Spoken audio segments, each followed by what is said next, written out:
আসসালামু আলাইকুম। মাত্র 10 মিনিট হাতে থাকলে এরকম মজাদার মচমচে চিকেন ফ্রাইটা বাসায় তৈরি করে নিতে পারেন। ভিতরে চিকেনটা একদম জুচি হবে আর উপরে থেকে একদমই মচমচে হবে। আর এই চিকেন ফ্রাইয়ের সাথে সামান্য একটুখানি আমি ফ্রেঞ্চ ফ্রাই করে নিয়েছি। এটা খুবই মজার এবং জনপ্রিয় একটি খাবার। আশা করছি আমার আজকের এই রেসিপি আপনাদের সবার কাছে ভালো লাগবে।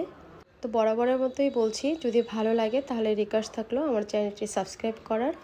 সকালে কিংবা বিকেলে টিফিনের রেসিপিতে এরকম একটা ঝটপট 10 মিনিটের চিকেন ফ্রাই রেসিপিটা তৈরি করতে পারেন। তো এর জন্য মুরগির বুকের মাংস লাগবে আমার এখানে। এটা খুব ভালো করে ধুয়ে পরিষ্কার করে তারপরে এভাবে করে কেটে নিয়েছি, মানে ফিঙ্গারের মতো করে তারপরে কেটেছি। আপনারা চাইলে কিন্তু একটু লম্বা করে কাটতে পারেন। আমার কাছে মনে হয় একটু বেশি করে লম্বা করে যদি কেটে নেওয়া যায় সেক্ষেত্রে বেশি ভালো হয়। দিয়ে দিচ্ছি হাফ চামচের মতো লাল মরিচের গুঁড়া, তবে আপনারা আপনাদের ঝাল অনুযায়ী তারপর এটা দিতে পারেন। আর একটু বেশি করে, আমার বাচ্চারা খাবে দেখে কম করে দিয়েছি।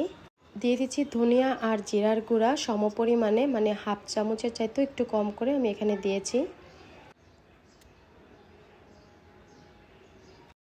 রসুন বাটা দিয়েছি হাফ চামচ, তবে রসুন বাটার তুলনায় কিন্তু আদা বাটাটা খুবই কম দিতে হবে, কারণ আদার যদি কোনো একটা গন্ধ থাকে সেক্ষেত্রে কিন্তু এটা খেতে ভালো লাগবে না। তো দিয়ে দিচ্ছি আমি আদা বাটা। তারপর এখানে দিয়ে দিব স্বাদ অনুযায়ী লবণ। এখানে আমি সয়া সসটা ব্যবহার করব, তাই লবণটা একটু বুঝে দিতে হবে, কারণ সয়া সসের ভিতরে কিন্তু লবণ থাকে। তো 1 চা চামচ দিয়ে দিচ্ছি সয়া সস। টমেটো কেচাপ দিয়ে দিচ্ছি 1 চা চামচ। আর এখানে আমি গোলমরিচ দিয়েছি হাফ চামচের চাইতে একটু কম। এখন একটা ডিম ভেঙে এর ভিতরে দিয়ে দিব। সব কিছু খুব ভালো করে একটু মিক্স করে নিব। তারপরে দিয়ে দিব সব শেষে লেবুর রস।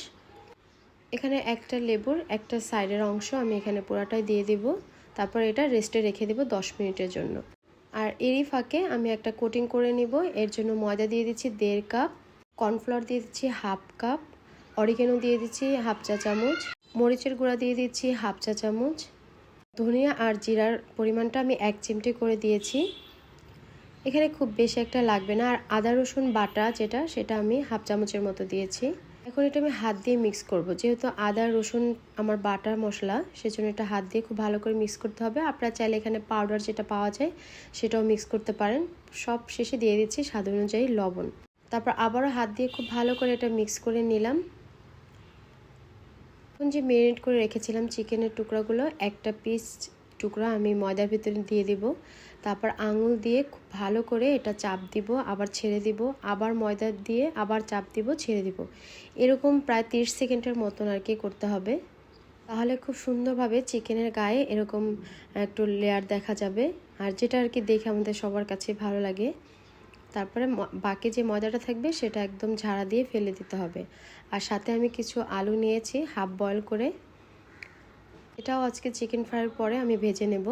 তার উপরে গরম তেল বসিয়ে দিয়েছি আর একটা করে চিকেন কোটিং করে ময়দার ভিতরে, তারপর তেলের ভিতরে ছেড়ে দিব। ময়দার ভিতরে কোটিং করে যদি চিকেনগুলো রেখে দেন তাহলে ওই একটা সাইড কিন্তু ফ্ল্যাট হয়ে যেতে পারে, তখন আর এরকম ক্রিস্পিনেসটা নাও আসতে পারে।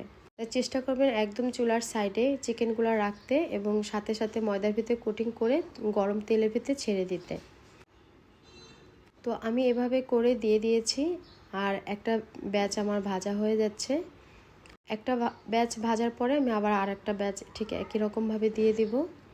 চুলার আঁচটা প্রথমে হাইতে থাকলেও পরে কিন্তু আমি কমিয়ে দিয়েছি। এখন চিকেনগুলোকে আমি গোল্ডেন কালার করে ভেজে নেব। আর একটা চিকেন উঠিয়ে আপনাদেরকে দেখাচ্ছি যেটা কতটা সুন্দর হয়েছে আলহামদুলিল্লাহ। আর এতটা মচমচে হয়েছে, একবার নামানোর সাথে সাথে আর কি সব শেষ হয়ে গেছে।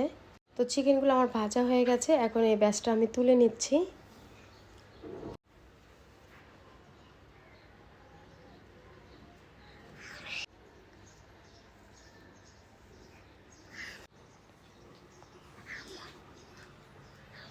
আর চিকেন ফ্রাইগুলো ভাজা হওয়ার পরে এর ভিতরে আমি আলুগুলো ভেজে নেব। ব্যাস তৈরি হয়ে গেল 10 মিনিটে আমার চিকেন ফ্রাই। আশা করছি সবার কাছে ভালো লাগবে। তো আজ এ পর্যন্তই। আল্লাহ হাফেজ।